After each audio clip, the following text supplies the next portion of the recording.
ترجمہ و تذکیر سورۃ البقرہ آیت 8 تا 16۔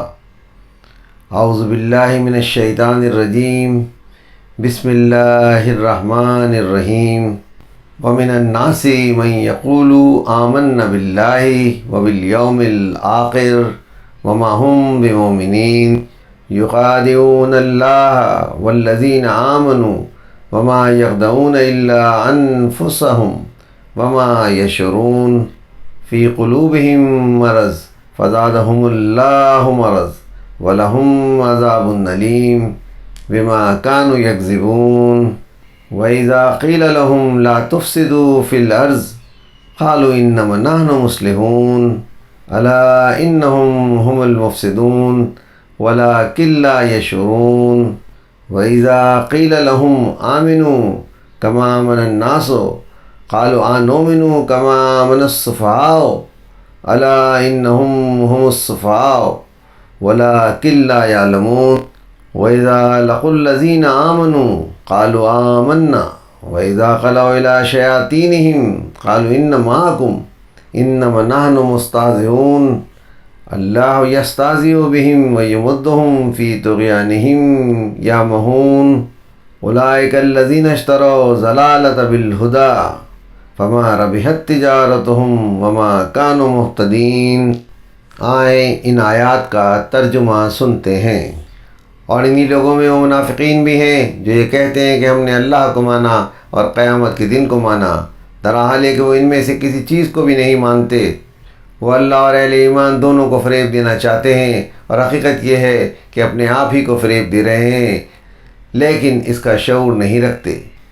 ان کے دلوں میں حسد کی بیماری تھی، تو اللہ نے اب ان کی اس بیماری کو اور بڑھا دیا ہے، اور ان کے اس جرم کی پاداش میں کہ یہ جھوٹ بولتے رہے ہیں، ان کے لیے بڑا دردناک عذاب ہے۔ اور جب ان سے کہا جاتا ہے کہ اپنے اس رویے سے تم اس سرزمین میں فساد پیدا نہ کرو، تو جواب میں کہتے ہیں کہ ہم ہی تو اصلاح کرنے والے ہیں، خبردار یہی فسادی ہیں، لیکن اس کا احساس نہیں کر رہے ہیں۔ اور جب ان سے کہا جاتا ہے کہ تم بھی اسی طرح ایمان لاؤ جس طرح تمہارے سامنے یہ لوگ ایمان لائے ہیں، تو بڑے تکبر سے کہتے ہیں کہ کیا ہم ان احمقوں کی طرح ایمان لائیں؟ سن لو یہی احمق ہیں لیکن نہیں جانتے۔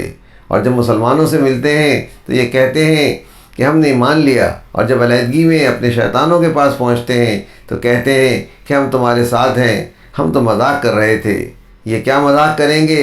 حقیقت یہ ہے کہ اللہ ان سے مذاق کر رہا ہے، اور ان کی سرکشی میں ان کی رسی اپنے قانون کے مطابق دراز کیے جاتا ہے۔ اس طرح کہ بھٹکتے پھر رہے ہیں، یہی ہیں جنہوں نے ہدایت پر گمراہی کو ترجیح دی ہے، تو ان کا یہ سودا ان کے لیے کچھ بھی نفع بخش نہ ہو اور نہ یہ راستہ پا سکے ہیں۔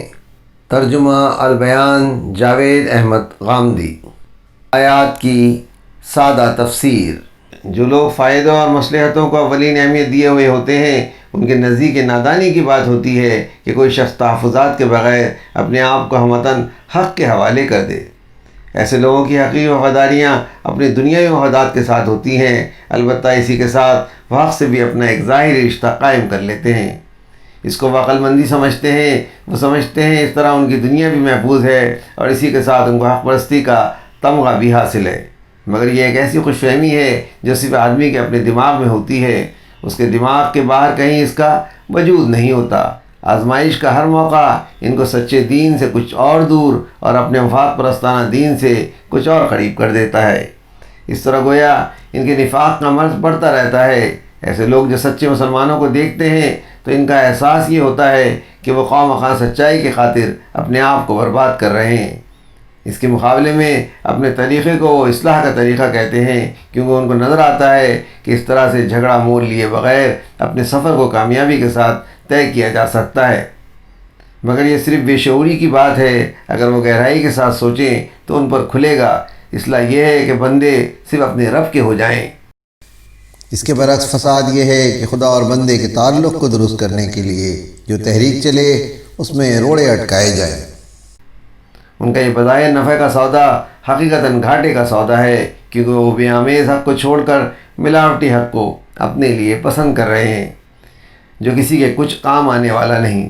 اپنے دنیائی معاملات میں ہوشیار رہنا اور آخرت کے معاملے میں سرسری توقعات کو کافی سمجھنا گویا خدا کے سامنے جھوٹ بولنا ہے۔ جو لوگ ایسا کریں ان کو بہت جلد معلوم ہو جائے گا اس قسم کی جھوٹی زندگی آدمی کو اللہ کے ہاں عذاب کے سوا کسی اور چیز کا مستحق نہیں بناتی۔ تفسیر وحید الدین خان، آواز سراج الدین۔